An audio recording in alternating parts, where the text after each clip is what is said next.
بسم اللہ الرحمن الرحیم وممن حولكم من الأعراب منافقون ومن أهل المدينة مردوا على النفاق لا تعلمهم نحن نعلمهم سنعذبهم مرتين ثم يردون إلى عذاب عظیم۔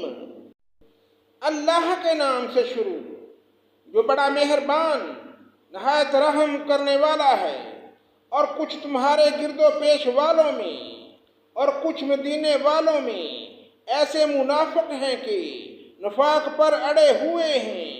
آپ ان کو نہیں جانتے، ان کو ہم جانتے ہیں۔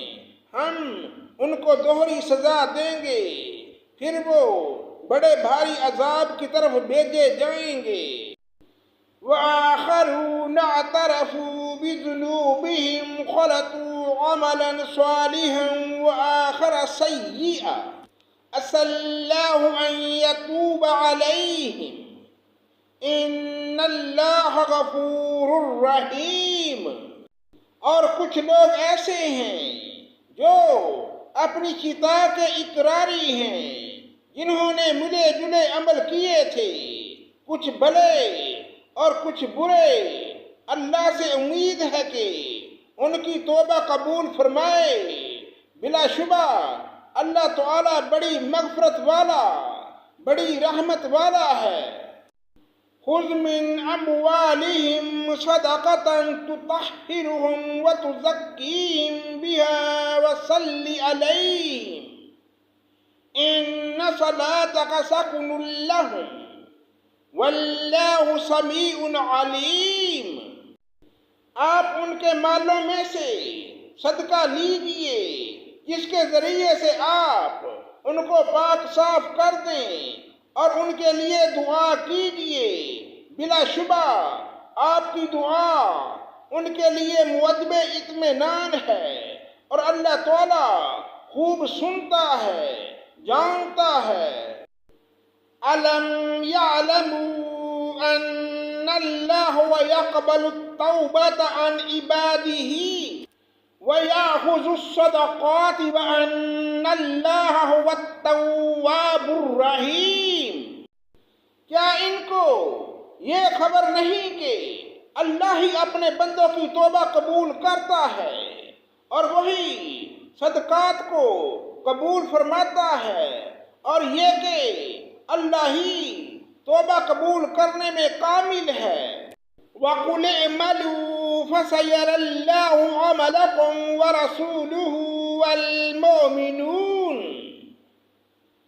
وَسَتُرَدُّونَ إِلَى عَالِمِ الْغَيْبِ وَالشَّهَادَةِ فَيُنَبِّئُكُم بِمَا كُنتُمْ تَعْمَلُونَ۔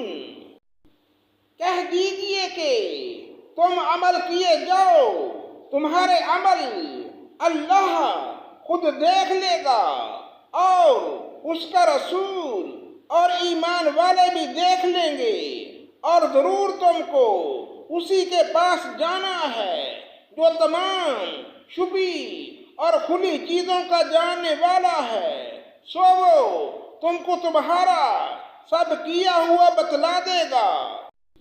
وآخرون مرجون لأمر الله إما يعذبهم وإما يتوب عليهم واللہ علیم حکیم۔ اور کچھ لوگ ایسے ہیں جن کا معاملہ اللہ کا حکم آنے تک ملتوی ہے، ان کو سزا دے گا یا ان کی توبہ قبول کر لے گا، اور اللہ خوب جاننے والا، بڑا حکمت والا ہے۔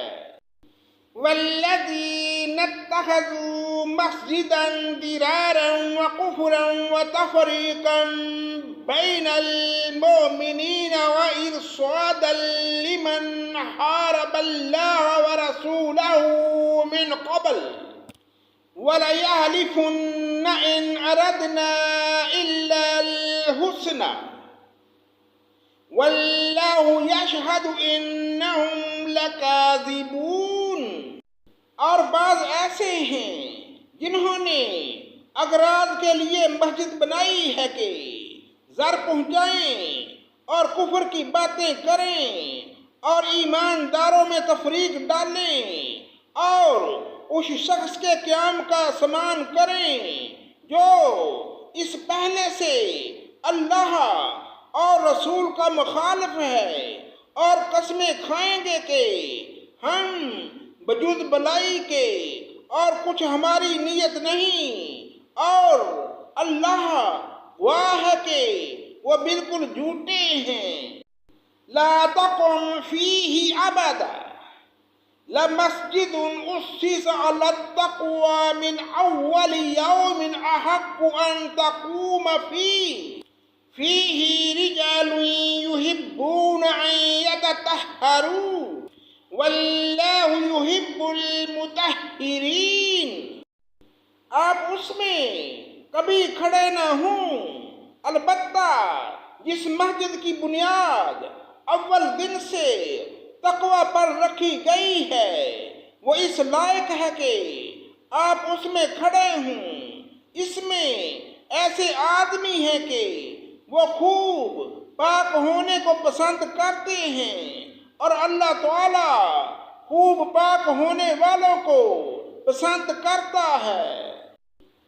أَفَمَنْ أَسَّسَ بُنْيَانَهُ عَلَى تَقْوَى مِنَ اللَّهِ وَرِضْوَانٍ خَيْرٌ أَمْ مَنْ أَسَّسَ بُنْيَانَهُ عَلَى شَفَا جُرُفٍ هَارٍ فَانْهَارَ بِهِ فِي نَارِ جَهَنَّمَ وَاللَّهُ لَا يَهْدِي الْقَوْمَ الظَّالِمِينَ۔ پھر آیا ایسا شخص بہتر ہے جس نے اپنی عمارت کی بنیاد اللہ سے ڈرنے پر اور اللہ کی خوشنودی پر رکھی ہو، یا وہ شخص کے جس نے اپنی عمارت کی بنیاد کسی گھاٹی کے کنارے پر جو کہ گرنے ہی کو ہو رکھی ہو، پھر وہ اس کو لے کر آتش دوزخ میں گر پڑے، اور اللہ تعالیٰ ایسے ظالموں کو سمجھ ہی نہیں دیتا۔ لا يزال بنيانهم الذي بنوا ريبة في قلوبهم إلا أن تقطع قلوبهم واللہ علیم حکیم۔ ان کی یہ عمارت جو انہوں نے بنائی ہے ہمیشہ ان کے دلوں میں شک کی بنیاد پر کانٹا بن کر کھٹکتی رہے گی۔ ہاں، مگر ان کے دل ہی اگر پاش پاش ہو جائیں تو خیر، اور اللہ تعالی بڑا علم والا، بڑی حکمت والا ہے۔ صدق اللہ مولانا العظیم۔